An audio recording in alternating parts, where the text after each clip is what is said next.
여러분, 믿을 수 없는 일이 벌어졌습니다. 이건 불가능해. 한국은 도대체 어떤 나라길래? 미국 상류층 노인들이 한국 인천공항에 비상 착륙한 그날 밤 그들은 평생 본 적 없는 광경을 목격했습니다. 100만 명이 모인 축제 현장에서 벌어진 믿을 수 없는 현실. 40년간 실리콘밸리를 주름잡던 억만장자 CEO는 그날 밤 충격에 빠졌습니다. 하버드 의대 교수 출신 은퇴 의사는 눈물을 흘렸고 월스트리트 전설의 투자가는 말을 잃었습니다. 우리가 평생 잃어버리고 살았던 게 뭔지 이제야 알겠어.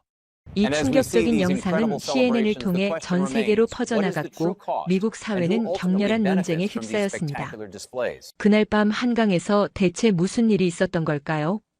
작년 가을 태국으로 골프 여행을 떠났던 미국 노인들의 예상치 못한 한국 체험.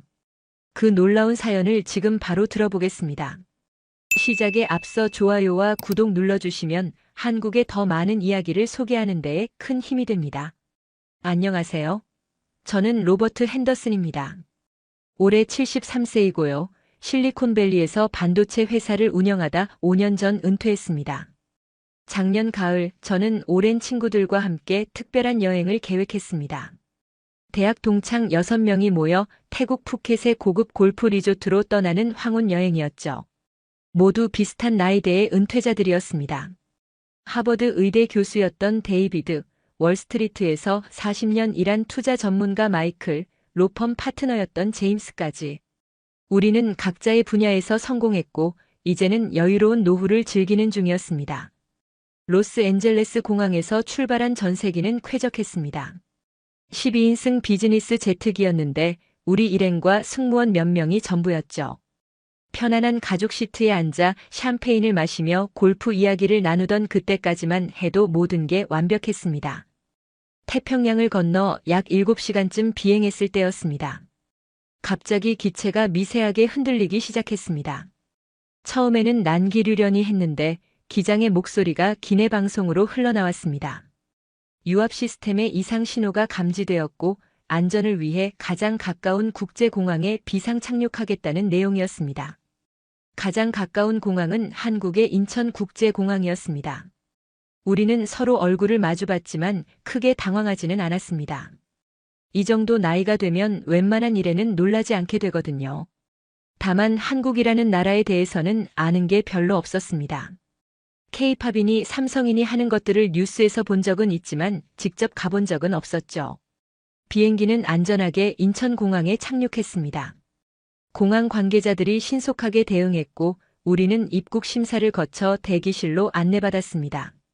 항공사 측에서는 기체 점검에 최소 12시간에서 15시간이 걸릴 거라고 했습니다.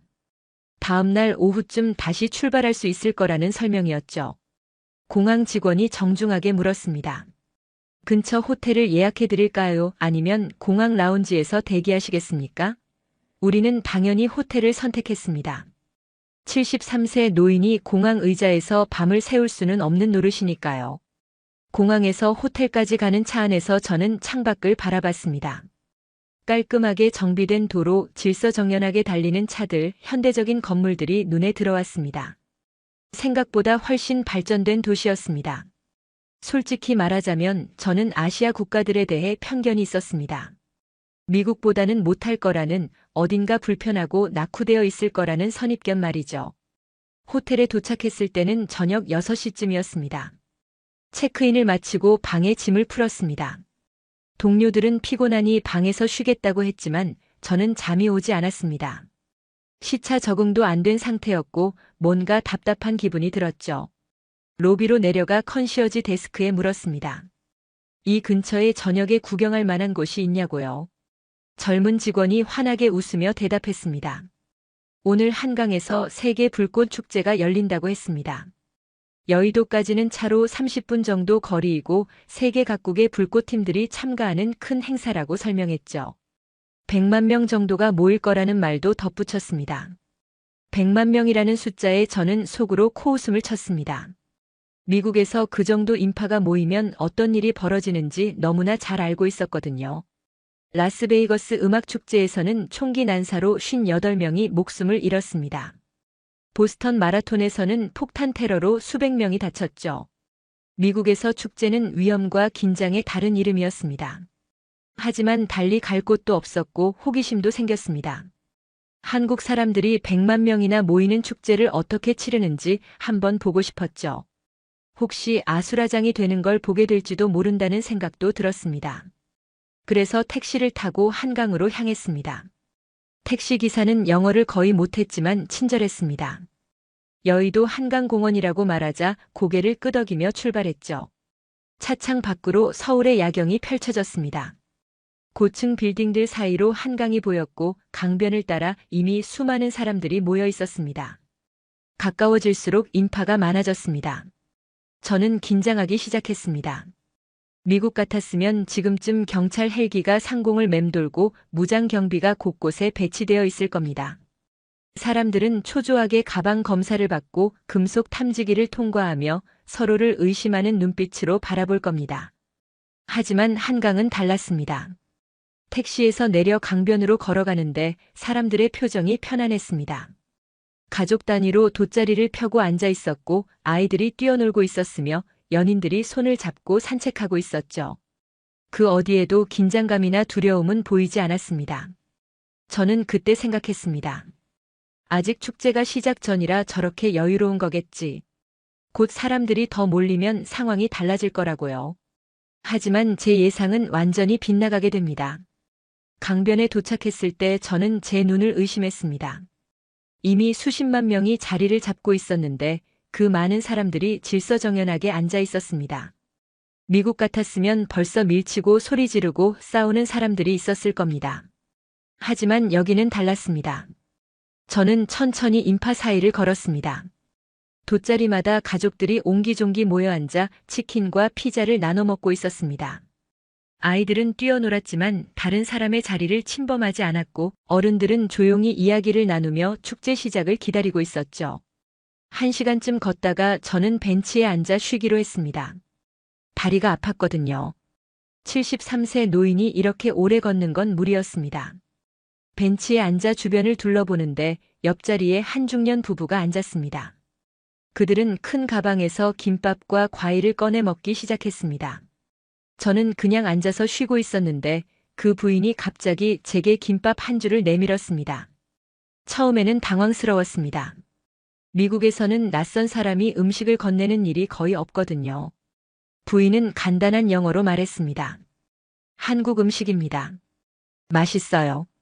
드세요. 저는 정중하게 거절하려 했지만 그 부부의 눈빛이 너무 순수했습니다. 진심으로 나눠주고 싶어하는 마음이 느껴졌죠. 결국 저는 김밥을 받았고 한 입 베어 물었습니다. 놀랍게도 맛있었습니다. 밥과 야채 그리고 뭔가 짭짤한 것들이 어우러져 입안에서 조화를 이뤘죠. 저는 고맙다고 인사했고 그 부부는 환하게 웃으며 고개를 끄덕였습니다. 그리고는 자기들끼리 다시 이야기를 나누기 시작했습니다. 아무런 대가도 아무런 조건도 없이 그냥 나눠준 것이었습니다. 그때 갑자기 뒤쪽에서 비명소리가 들렸습니다. 저는 깜짝 놀라 뒤를 돌아봤습니다. 미국에서 비명소리는 총성이나 폭력을 의미하니까요. 심장이 빠르게 뛰기 시작했고 본능적으로 몸을 낮췄습니다. 하지만 상황은 전혀 달랐습니다. 한 젊은 엄마가 필사적으로 주변을 둘러보며 소리치고 있었습니다. 아이를 잃어버린 것이었습니다. 5살쯤 되어 보이는 남자아이가 화장실을 간다고 하고는 돌아오지 않았다고 했습니다. 저는 그 순간 최악을 생각했습니다. 미국 같았으면 유괴나 인신매매를 의심해야 하는 상황이었으니까요. 엄마의 얼굴은 창백했고 아빠는 손을 부들부들 떨며 사람들 사이를 헤집고 다녔습니다. 그런데 놀라운 일이 벌어졌습니다. 주변 사람들이 일제히 움직이기 시작한 것입니다. 마치 군대처럼 조직적이었지만 명령을 내리는 사람은 없었습니다. 그냥 자연스럽게 마치 오래전부터 연습한 것처럼 움직였죠. 청년들은 재빨리 강변 쪽으로 달려갔고 중년 남성들은 화장실 근처를 수색하기 시작했습니다. 여성들은 엄마를 진정시키며 아이의 특징을 물었고 누군가는 즉시 휴대폰으로 신고를 했습니다. 제가 가장 놀란 건 그 다음이었습니다. 하늘에서 드론 소리가 들렸습니다. 위를 올려다보니 여러 대의 드론이 낮게 날면서 인파를 촬영하고 있었습니다. 나중에 알고 보니 이건 서울시에서 운영하는 안전관리 시스템이었습니다. 인공지능이 실시간으로 인파 밀집도를 분석하고 위험 상황을 감지하는 시스템이라고 했죠. 그 드론이 실종 아동 찾기에도 투입된 것입니다. 파란색 모자를 쓴 아이를 찾고 있다는 정보가 입력되자 드론의 카메라가 인파를 스캔하기 시작했습니다. 동시에 안전요원들이 현장에 도착했습니다. 그들은 침착했고 전문적이었습니다. 저는 그 광경을 멍하니 바라보고 있었습니다. 미국 같았으면 경찰이 올 때까지 최소 20분은 걸렸을 겁니다. 그리고 100만 명이 모인 곳에서 아이를 찾는다는 건 거의 불가능에 가까웠을 테고요. 하지만 여기서는 모든 게 빠르고 조직적으로 돌아가고 있었습니다. 5분쯤 지났을까요? 무전기에서 목소리가 들렸습니다. 찾았습니다. 화장실 반대편 놀이터에 있습니다. 안전요원이 재빨리 그쪽으로 달려갔고 사람들은 자연스럽게 길을 터주었습니다. 아무도 밀치지 않았고 아무도 구경하려고 몰려들지 않았습니다. 잠시 후 요원이 아이를 안고 돌아왔습니다. 아이는 울고 있었지만 다치지 않았습니다. 엄마가 달려가 아이를 껴안았고 아빠는 그 자리에 주저앉아 눈물을 흘렸습니다. 주변 사람들은 조용히 박수를 쳤고 곧 다시 각자의 자리로 돌아갔습니다. 저는 그때 깨달았습니다. 이건 우연이 아니라는 것을요. 시스템과 시민의식이 완벽하게 결합된 결과라는 것을. 미국에서는 상상도 할 수 없는 일이었습니다. 100만 명이 모인 곳에서 실종 아동을 10분 만에 찾다니요. 제 옆에 앉아있던 그 부부도 안도의 한숨을 쉬었습니다. 남편이 아내에게 조용히 말했습니다. 다행이다. 우리 손주 같아서 가슴이 철렁했네. 저는 그 말을 듣고 또 한 번 놀랐습니다. 남의 아이를 마치 자기 손주처럼 걱정하는 마음. 그게 여기서는 당연한 것이었습니다. 해가 서서히 지기 시작했고 강변은 점점 더 많은 사람들로 채워졌습니다. 하지만 여전히 질서는 유지되고 있었고 사람들은 서로를 배려하며 자리를 양보했습니다. 저는 벤치에 계속 앉아 그 광경을 지켜봤습니다. 40년 넘게 미국에서 살면서 한 번도 본 적 없는 풍경이었습니다. 저녁 7시가 가까워지자 인파는 더욱 늘어났습니다. 제 추산으로는 이미 80만 명은 넘어 보였습니다. 강변을 따라 끝없이 사람들이 자리를 잡고 있었고 다리 위에도 건물 옥상에도 사람들이 빼곡했습니다. 저는 점점 불안해지기 시작했습니다. 미국에서 이 정도 인파가 모이면 반드시 사고가 납니다. 밀집 사고, 압사 사고 아니면 더 끔찍한 일들이 벌어지죠. 제 머릿속에는 각종 참사들의 기억이 떠올랐습니다. 하지만 여기 사람들은 전혀 불안해 보이지 않았습니다. 오히려 편안하고 즐거워 보였죠. 아이들은 웃으며 뛰어놀았고 어른들은 여유롭게 담소를 나눴습니다. 누구 하나 초조해하거나 긴장한 사람이 없었습니다. 드디어 불꽃 축제가 시작되었습니다. 첫 불꽃이 하늘로 치솟자 사람들이 일제히 환호성을 질렀습니다. 저도 모르게 고개를 들어 하늘을 바라봤습니다. 형형색색의 불꽃이 밤하늘을 수놓았고 음악에 맞춰 완벽한 타이밍으로 터져 올랐습니다. 솔직히 불꽃 자체는 미국에서도 본 적이 있었습니다. 화려하고 아름다웠지만 그게 전부는 아니었습니다. 제가 진짜 감동받은 건 불꽃이 아니라 사람들이었습니다. 100만 명이 같은 방향을 바라보며 같은 순간을 공유하고 같은 감동을 느끼고 있었습니다. 그 누구도 서로를 밀치지 않았고 그 누구도 자기만 보겠다고 앞으로 나서지 않았습니다. 불꽃이 계속 터져 올랐고 저는 넋을 잃고 바라봤습니다. 하늘의 불꽃보다 더 아름다운 건 땅 위의 사람들이었습니다. 서로를 믿고 서로를 배려하며 함께 즐기는 그 모습 말이죠. 그때 갑자기 제 오른쪽에서 신음소리가 들렸습니다. 고개를 돌려보니 50대쯤 되어 보이는 남성이 가슴을 움켜쥐고 쓰러지고 있었습니다. 심장마비 증세였습니다. 저는 의사는 아니지만 오랜 친구 중에 심장병 전문의가 있어서 그 증상을 알고 있었습니다. 주변 사람들이 재빨리 반응했습니다. 누군가는 즉시 119에 신고했고 다른 누군가는 그 남성을 평평한 곳에 눕혔습니다. 한 젊은 여성이 심폐소생술을 시작했는데 동작이 정확하고 능숙했습니다. 나중에 보니 간호사였다고 하더군요. 저는 그저 멍하니 바라만 보고 있었습니다. 미국 같았으면 구급차가 올 때까지 최소 15분은 걸렸을 겁니다. 특히 이렇게 사람이 많은 곳에서는 접근조차 어려웠을 테고요. 하지만 여기서는 또다시 놀라운 일이 벌어졌습니다. 하늘에서 윙윙거리는 소리가 들리더니 드론 한 대가 빠르게 하강했습니다. 그 드론에는 작은 상자가 매달려 있었는데 자동 심장 충격기였습니다. 주변 사람들이 재빨리 그 상자를 받아 간호사에게 건넸고 그녀는 능숙하게 장비를 작동시켰습니다. 전기 충격이 가해지고 남성의 몸이 움찔했습니다. 한 번, 두 번, 세 번. 심폐소생술과 자동 심장 충격기가 번갈아 사용되었고 주변 사람들은 숨죽이며 지켜봤습니다. 저도 손에 땀을 쥐고 있었습니다. 얼마나 지났을까요? 3분쯤 지났을 때 남성이 희미하게 숨을 쉬기 시작했습니다. 맥박이 돌아온 것입니다. 주변 사람들 사이에서 안도의 한숨이 터져나왔고 누군가는 조용히 박수를 쳤습니다. 곧이어 구급대원들이 도착했습니다. 놀랍게도 신고 후 5분밖에 걸리지 않았습니다. 사람들이 자연스럽게 길을 터주었고 구급대원들은 신속하게 환자를 들것에 옮겼습니다. 그들은 전문적이고 침착했습니다. 환자가 옮겨지는 동안 사람들은 조용히 길을 비켜주었습니다. 아무도 구경하려고 몰려들지 않았고 아무도 휴대폰을 꺼내 촬영하지 않았습니다. 그저 묵묵히 자리를 지키며 한 생명이 구조되기를 바라고 있었습니다. 구급차가 떠나자 사람들은 다시 불꽃을 바라보기 시작했습니다. 마치 아무 일도 없었던 것처럼요. 하지만 저는 충격에서 헤어나올 수 없었습니다. 5분 만에 드론으로 제세동기를 보내고 시민이 직접 응급처치를 하고 구급대가 신속하게 도착하다니요.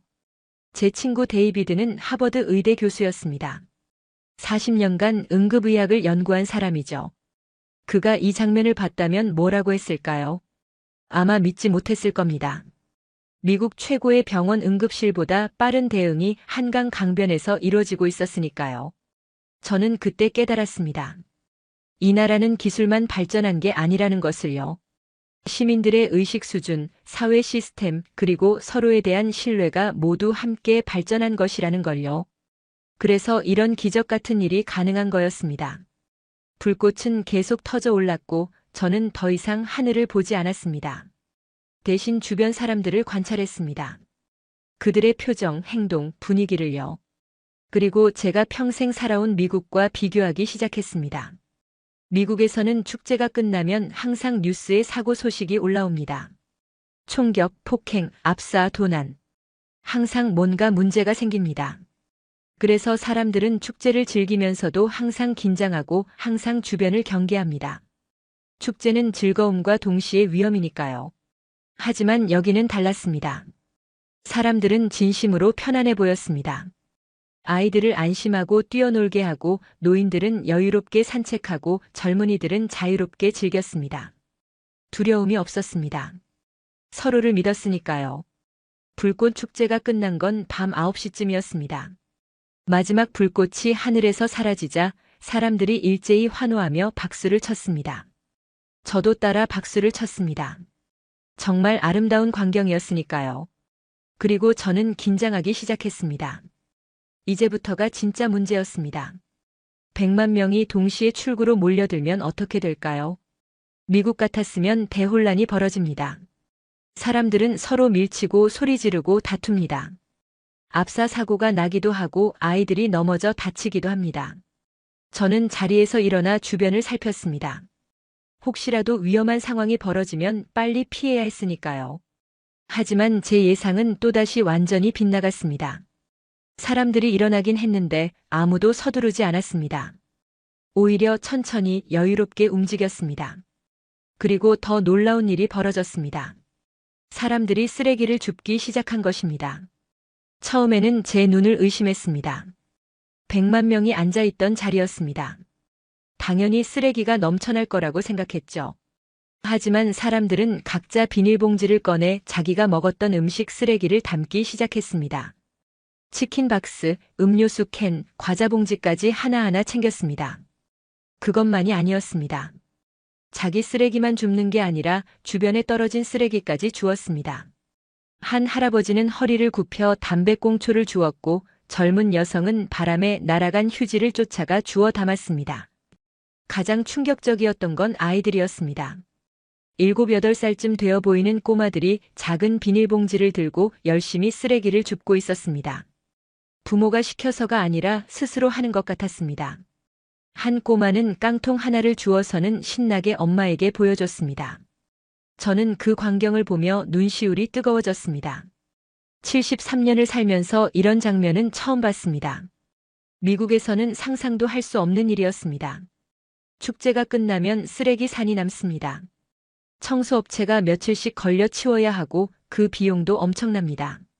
하지만 여기서는 시민들이 스스로 청소하고 있었습니다. 누가 시킨 것도 아니고 벌금이 있는 것도 아닌데 말입니다. 그냥 당연하다는 듯이 자연스럽게 하고 있었습니다. 자원봉사자들도 있었지만 그들은 지시하거나 통제하지 않았습니다.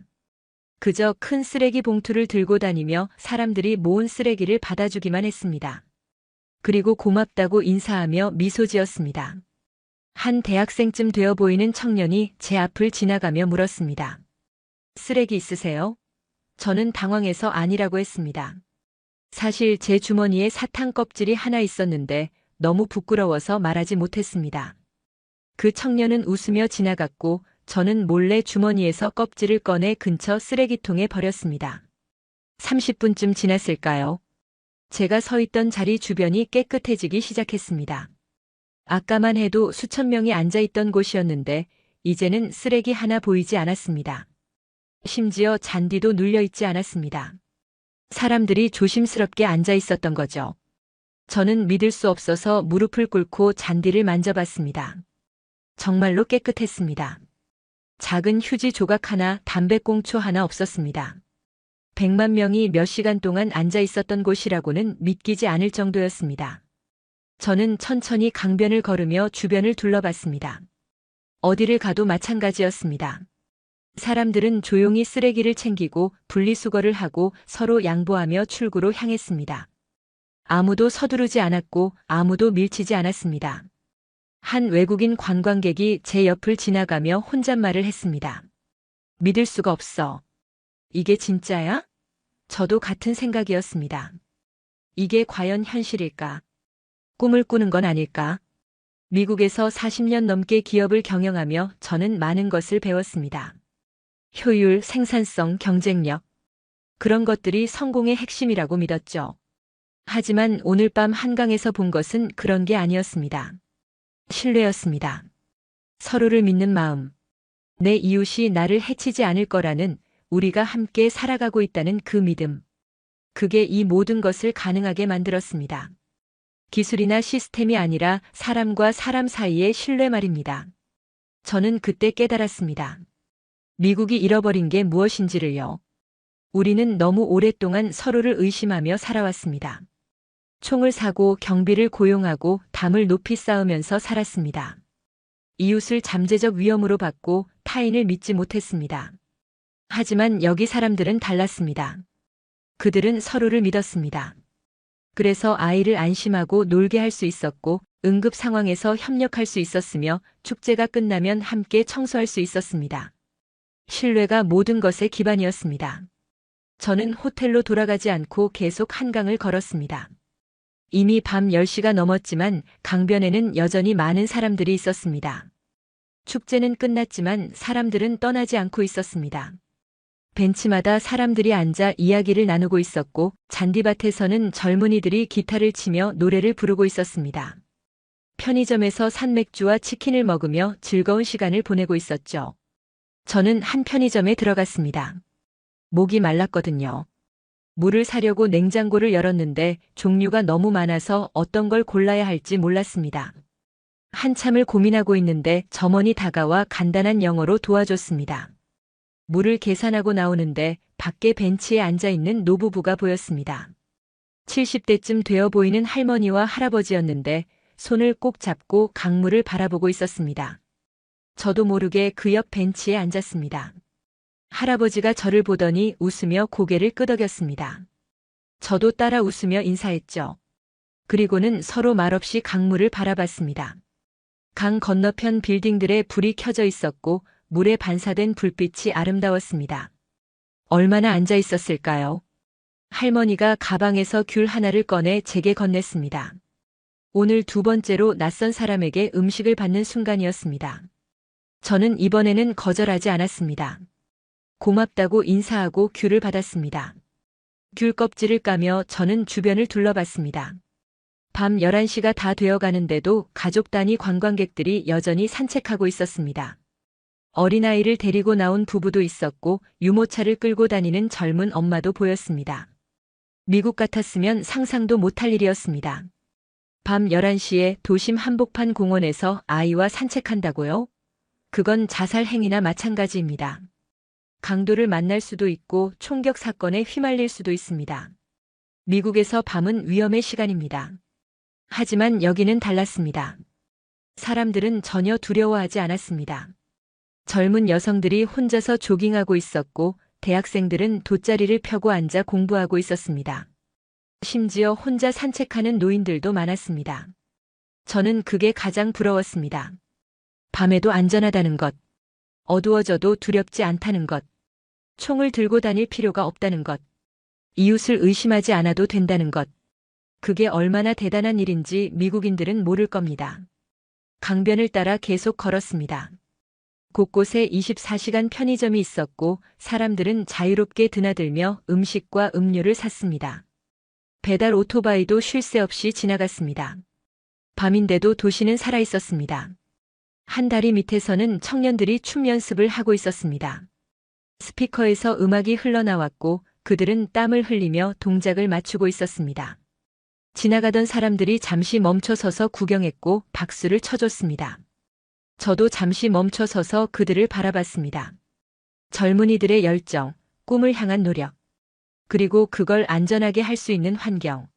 미국 같았으면 밤에 이렇게 밖에서 연습한다는 건 위험천만한 일입니다. 계속 걸으니 작은 무대가 보였습니다. 한 청년이 기타를 치며 노래하고 있었고 50명쯤 되는 사람들이 둘러앉아 듣고 있었습니다.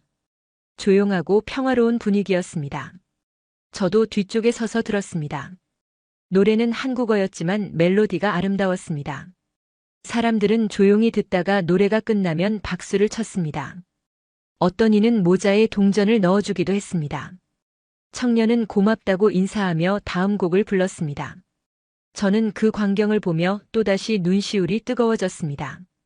이게 진짜 자유가 아닐까요? 밤에 거리에서 노래할 수 있고 사람들이 그걸 안전하게 즐길 수 있는 것.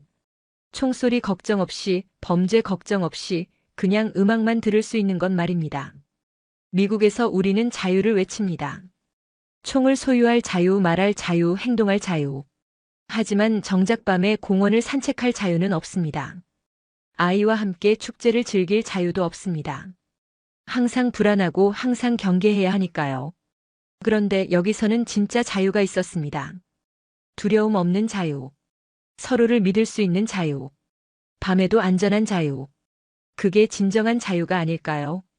자정이 가까워지자 저는 천천히 호텔로 돌아가기로 했습니다. 택시를 탔는데 기사님이 친절하게 어디서 왔냐고 물었습니다. 미국에서 왔다고 하니 고개를 끄덕이며 한국은 어떠냐고 물었습니다. 저는 한참을 생각하다가 대답했습니다. 놀랍다고요. 믿을 수 없을 정도로 놀랍다고요. 기사님은 웃으며 감사하다고 했습니다. 그리고는 한국도 옛날에는 가난하고 힘들었지만 다 같이 노력해서 여기까지 왔다고 했습니다. 호텔에 도착해 방으로 들어갔습니다. 침대에 누웠지만 잠이 오지 않았습니다. 머릿속에는 오늘 본 장면들이 계속 떠올랐습니다. 실종 아이를 찾는 모습, 응급 환자를 구하는 모습, 쓰레기를 줍는 모습, 밤에도 평화로운 강변의 모습. 저는 천장을 바라보며 생각했습니다. 내가 오늘 본 것은 무엇이었을까? 단순히 질서 정연한 축제였을까? 아니면 그 이상의 무언가였을까? 그건 한 사회의 성숙도였습니다. 시민의식의 수준이었습니다. 서로에 대한 신뢰였습니다. 그리고 그것들이 만들어낸 안전하고 자유로운 사회였습니다. 미국은 세계에서 가장 부유한 나라입니다. 가장 강력한 군대를 가지고 있고 최고의 기술을 보유하고 있습니다. 하지만 미국인들은 축제를 두려워합니다. 밤에 산책하는 것을 무서워합니다. 이웃을 믿지 못합니다. 여기는 어떨까요? 경제 규모로는 미국보다 작습니다. 군사력도 약합니다. 하지만 사람들은 축제를 즐깁니다. 밤에도 자유롭게 다닙니다. 서로를 믿습니다. 어느 쪽이 더 행복할까요? 저는 그날 밤 많은 것을 깨달았습니다. 진정한 선진국은 경제력이나 군사력으로 결정되는 게 아니라는 것을요. 시민들이 서로를 믿고 안전하게 살 수 있는 나라가 진짜 선진국이라는 것을요. 다음 날 아침 저는 호텔 조식당에서 동료들을 만났습니다. 그들은 어젯밤 방에서 푹 쉬었다며 개운한 표정이었습니다. 저는 어젯밤 한강에서 본 것들을 이야기하기 시작했습니다. 처음에 그들은 별로 관심 없어 보였습니다. 데이비드는 커피를 마시며 그냥 잘 조직된 행사였을 거라고 생각하는 듯 했습니다. 마이클은 아시아 국가들은 원래 질서를 잘 지킨다며 대수롭지 않게 여기는 것 같았습니다. 하지만 저는 포기하지 않았습니다. 실종 아이를 10분 만에 찾은 이야기 드론으로, 제 새동기를 보낸 이야기, 100만 명이 스스로 청소한 이야기를 자세히 들려줬습니다. 그제야 그들의 표정이 진지해지기 시작했습니다. 데이비드는 40년간 하버드 의대에서 응급의학을 가르친 사람입니다. 그는 잠시 생각하더니 미국 최고 병원 응급실도 그렇게 빠르지는 않다고 인정했습니다. 특히 야외에서는 더더욱 어렵다는 것이죠. 그의 목소리에는 놀라움이 섞여 있었습니다.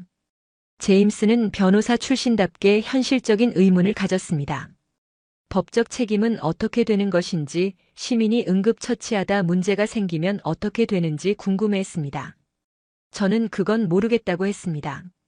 다만 사람들이 주저없이 도왔다는 것만은 확실했습니다. 마이클은 월스트리트에서 40년을 일한 투자 전문가입니다. 그는 신뢰는 돈으로 살 수 없다는 것을 평생 배웠다고 했습니다. 한강에서 본 사람들에게는 바로 그 신뢰가 있다는 것이죠. 그는 창밖을 바라보며 한참을 생각에 잠겼습니다. 저는 동료들에게 제안했습니다. 오늘 비행기 출발까지 시간이 있으니 같이 한강에 가보자고요. 직접 보면 믿을 거라고 했습니다. 그들은 서로 얼굴을 마주보더니 고개를 끄덕였습니다. 오전 10시쯤 우리는 다시 한강으로 향했습니다. 평일 아침인데도 강변에는 사람들이 있었습니다. 조깅하는 사람, 자전거 타는 사람, 산책하는 노인들. 모두 여유롭고 평화로워 보였습니다. 우리는 어젯밤 축제가 열렸던 자리를 걸었습니다. 데이비드가 놀라는 표정을 지었습니다. 정말 깨끗했습니다. 100만 명이 있었다는 게 믿기지 않을 정도였습니다. 잔디밭에는 쓰레기 하나 없었고 심지어 담배꽁초도 보이지 않았습니다. 한 벤치에 앉아 쉬고 있는데 조깅하던 중년 남성이 다가와 물 한 병을 건넸습니다. 외국인이라 목마를 것 같다는 의미였습니다. 우리는 당황했지만 고맙게 받았습니다. 낯선 사람에게 물을 받는다는 것, 미국에서는 상상도 할 수 없는 일이었습니다. 제임스는 작은 목소리로 중얼거렸습니다. 뉴욕에서는 절대 일어날 수 없는 일이라고요. 낯선 사람이 물을 주면 오히려 의심부터 하게 된다고요. 우리는 씁쓸하게 웃었습니다. 그게 미국의 현실이니까요. 계속 걸으니 작은 놀이터가 있었습니다. 아이들이 뛰어놀고 있었는데 엄마들은 벤치에 앉아 편하게 수다를 떨고 있었습니다. 아이들을 예의주시하지 않아도 될 만큼 안전하다는 의미였죠. 마이클은 한숨을 쉬었습니다. 자신의 손녀는 놀이터 갈 때마다 반드시 어른이 따라가야 한다고 했습니다. 혼자 보낼 수가 없다고요. 유괴나 총격 사건이 너무 많아서라고 했습니다. 그의 목소리에는 깊은 슬픔이 묻어났습니다. 우리는 편의점에 들어가 간식을 샀습니다. 계산대에서 점원이 친절하게 웃으며 인사했습니다. 영어는 서툴렀지만 최선을 다해 도와주려 했습니다. 우리가 나오자 다음 손님이 들어왔는데 점원은 똑같이 밝게 웃으며 맞이했습니다. 데이비드가 감탄했습니다. 서비스 정신이 대단하다고요. 저 웃음이 진짜 같다고요. 억지로 웃는 게 아니라 진심으로 기쁜 것 같다고 했습니다. 저도 그렇게 느꼈습니다. 여기 사람들은 일하면서도 행복해 보였습니다. 강변 카페에 앉아 커피를 마시며 우리는 긴 이야기를 나눴습니다. 어제 본 것들, 오늘 느낀 것들, 그리고 미국과의 차이점들에 대해서요. 대화는 자연스럽게 우리가 잃어버린 것들로 이어졌습니다. 제임스는 미국이 자유를 외치지만 정작 자유롭지 못하다고 했습니다. 총을 가질 자유는 있지만 총 없이 살 자유는 없다는 것이죠. 아이러니하다는 표현을 썼습니다. 아무도 반박하지 않았습니다. 다들 같은 생각이었으니까요. 마이클은 평생 돈을 벌었다고 했습니다. 억만장자가 됐지만 밤에 공원 산책 한번 제대로 해본 적이 없다고요. 강도를 만날까봐, 총을 맞을까봐 두려웠다고 했습니다. 이게 과연 성공한 인생인지 의문이 든다고 했습니다. 그의 눈에는 회한이 어려 있었습니다. 데이비드는 의학적 관점에서 설명했습니다. 스트레스가 가장 큰 질병의 원인이라고요. 현대 미국인들은 항상 스트레스 속에 산다고 했습니다. 불안, 두려움, 의심이 우리를 병들게 한다고요. 하지만 한국 사람들은 달라 보인다고 했습니다. 편안해 보인다고요. 저는 어제 본 노부부 이야기를 했습니다. 밤 11시에 강변 벤치에 앉아 손잡고 있던 그 부부 말입니다. 70대쯤 되어 보이는데 전혀 두려워하지 않았다고요. 그냥 평화롭게 강물을 바라보고 있었다고 말했습니다. 우리는 한참을 말없이 앉아 있었습니다. 각자 생각에 잠긴 채로요. 73년을 살면서 우리는 많은 것을 성취했습니다. 돈, 명예, 지위. 하지만 정작 중요한 것은 놓치고 살았던 게 아닐까 하는 생각이 들었습니다. 점심시간이 다가오자 우리는 근처 식당에 들어갔습니다. 한식당이었는데 메뉴판을 보고도 뭘 시켜야 할지 몰랐습니다. 주인 아주머니가 영어로 설명해 주려 했지만 쉽지 않았습니다. 그때 옆 테이블에 앉았던 대학생이 다가와 도와줬습니다. 메뉴를 하나하나 설명해 주고 외국인들이 먹기 좋은 것을 추천해 줬습니다. 우리는 그의 추천대로 주문했고 정말 맛있었습니다. 식사를 마치고 나오는데 그 학생이 아직 밥을 먹고 있었습니다. 저는 다가가 고맙다고 인사했습니다.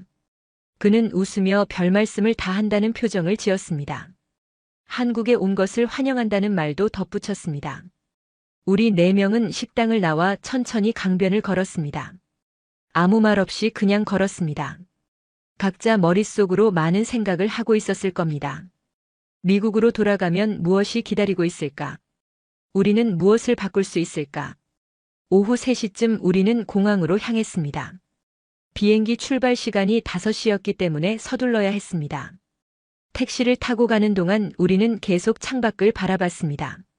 서울의 거리, 사람들, 풍경을요. 깨끗한 도로, 질서정연한 교통, 친절한 사람들. 겨우 하루 동안 봤지만 강렬한 인상을 남겼습니다. 특히 저에게는 인생을 다시 돌아보게 만든 경험이었습니다. 공항에 도착해 수속을 밟는데 공항 직원들의 친절함에 또 한 번 놀랐습니다. 효율적이면서도 따뜻했습니다. 기계적인 친절이 아니라 진심이 담긴 서비스였습니다. 보안 검색대를 통과하며 마이클이 감탄했습니다. 보안 검색이 철저한데도 위압적이지 않다는 것이었습니다. 미국은 검색받는 것 자체가 스트레스인데 여기는 달랐습니다. 철저하지만 존중하는 방식이었습니다. 탑승 게이트 근처 카페에 앉아 우리는 마지막 대화를 나눴습니다. 데이비드가 먼저 입을 열었습니다. 처음에는 제 말을 반신반의했지만 직접 보니 믿을 수밖에 없다고 했습니다. 정말 놀라운 나라라고 했습니다. 제임스는 법조인으로서 가장 놀라운 건 시민의식이라고 했습니다. 법이 있어서 지키는 게 아니라 당연하다고 생각해서 지키는 것 같다고요. 그게 진짜 법치주의가 아니냐고 물었습니다. 마이클은 진지한 표정으로 우리 손주들에게 이런 세상을 물려줄 수 있을지 의문을 제기했습니다.